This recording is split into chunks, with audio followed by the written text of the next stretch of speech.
was headed into a meeting with a new client, a chief technology officer. Let me explain. I'm a management consultant and a leader in my organization.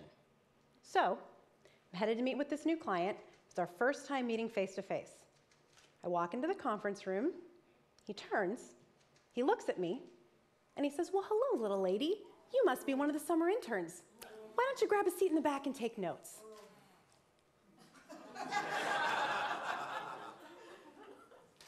Okay, a little bit of a misstep there. Here's what he failed to recognize. A third of the workforce today are millennials. And by 2025, that number is going to grow to 75%. The face and behaviors of a leader are changing. You know, I'm an older millennial, born in 1983, so I struggle sometimes in even calling myself a millennial. And there's two reasons for that.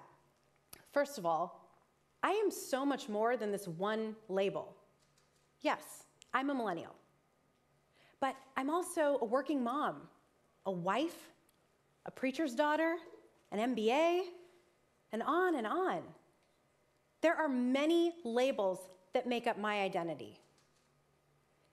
And second, someone a long time ago decided to call our generation millennials. And since then, we've picked up a lot of not so flattering stereotypes. Millennials are often called entitled. Everybody gets a participation award. But let me be clear about something. I do not want a participation award. I don't. You know what I feel entitled to? I feel entitled to work in an organization where I believe in its mission, where I believe in its purpose. I'm purpose-driven. We're often called narcissistic. Look at me, look at me. But this one's not our fault, okay? We've been creating an online profile and an online brand about ourselves since we were little kids. We're brand-oriented. We're often called distracted, always on to the next big thing. And this one's true, but there's a reason for it, okay? We're constantly searching for something new, something different, something truly innovative. We're called social media obsessed. This one's also true. What I think people fail to realize is this is a huge asset for an organization because we're constantly connected. And this one's my favorite. I've been called rebellious and irreverent. Hell yeah, I am. I call it courage. You see, today's talk is for my fellow millennials because it is time for us to take back ownership of this millennial label and show the world what it can really mean. Because here's what I think it means. Purpose-driven, brand-oriented, innovative, connected, and courageous. And whether we like it or not, we are the future leaders. And with that comes a responsibility. We have a responsibility to shape the kind of world that we want, now more than ever. We have a responsibility to extend a hand to other generations. We have a responsibility to show up differently as leaders. It is time to own the label. Now, I want to start with this notion of purpose, because 2 out of 3 millennials state that the reason they joined their organization is because of its purpose. But where I've seen us kind of stall in this desire to work with purpose is a failure to first define our individual purpose and then find the organization where we can live it. When I first started in my organization, I had a lot of different assignments, as most consultants do. Some were glamorous, some were not so glamorous. And on one of those not so glamorous, I was complaining to my manager a lot. I was saying, this is not what I want to be doing, this is not my purpose, this is not, what I'm made for. I sounded very entitled, I guarantee it. So at one point, she stopped me, and she said, "Kristen, what is it you want to be doing? What is your purpose?" And I had to think about that, because I don't think I'd really defined it.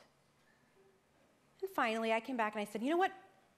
I want to put humanity back in organizations. I want to work on inclusion. And I'm not talking about your mother and father's affirmative action. No. I am talking about bringing individuals with diverse backgrounds and experiences together in an environment where they can thrive. And she said, that's it. That's your North Star. Now go do it. So that's the first step in owning the label. Define your personal mission and treat it as your North Star. Did you know that 92% of millennials have a digital footprint and multiple online profiles? Okay, that's basically everyone, right? 92%. We are very brand-oriented by nature because we've been doing it since we were a little kid. But it's not just enough anymore to build the brand that we want. We have to earn the brand we want in our organization. See, after I defined my purpose, I realized that I had no experience. I really had no business actually doing it yet. Many of you may have someone that you really look up to, someone where you say, that is who I want to be when I grow up. Well, for me, that person is Christy Smith. She is an incredibly well-respected and influential leader in the world of inclusion. And she happens to work in my organization. So I knew if I wanted to work on inclusion, I had to prove myself to her. It took me years, plural, years, leading various assignments, working my butt off every day to try and show her I was capable and I could be trusted. And finally, one day I got the nerve to ask her a question that has ultimately defined the rest of my career. I said, can I just drop everything that I'm doing and work with you on inclusion? And before I could go into any of my plans about this, she stopped me and she said, yes, go. Wait, you're saying yes? Yes, I can do this? Yeah, I trust you. Go. I had done it. I'd finally earned this brand. And that was the moment that I became a leader. So build your brand. Earn your brand. Own the label. Part of our generation's brand is that we are the most racially diverse generation. In the US, only 56% of millennials identify as white. This is compared to 73% of baby boomers. We also define this term diversity radically different. We define it in terms of identities, experiences, and ideas, whereas other generations define it more in terms of representation, demographics, and equality. This means that we approach teaming and problem solving radically different. We're naturally innovative. So be innovative, and don't be shy about it. I do a lot of brainstorming sessions with my team. And I showed up to one of these sessions with a set agenda and some ideas upon which I wanted to get the team's input. This was absolutely the wrong way to show up to a meeting with a lot of millennials. And I know this is true, because when I went into the meeting and started talking about the guardrails for the session, everyone's laptops were up, phones were out. Everyone was super distracted. So I said, okay, guys, let's just stop for a second. What's happening here? What's going on? One of my team members spoke up. He said, you know what, Kristen, can we just start with a blank whiteboard, talk about our passions and our ideas and what we want to do? And I said, oh, yeah, okay, let's try that. Instantly, laptops closed, phones were down. And what we came up with in that session was far more inventive, far more creative, just plain better. And it's because he had an idea and he spoke up. So be innovative and don't be shy about it. Own the label. Okay, since I started this talk, how many of you have checked your cell phones? No, you have. I'm not offended. I'm your people, okay? The average millennial will check their device 27 times per hour. 27 times. What does that say about us? It says that we are hyper-connected to a network. But we don't call it a network, do we?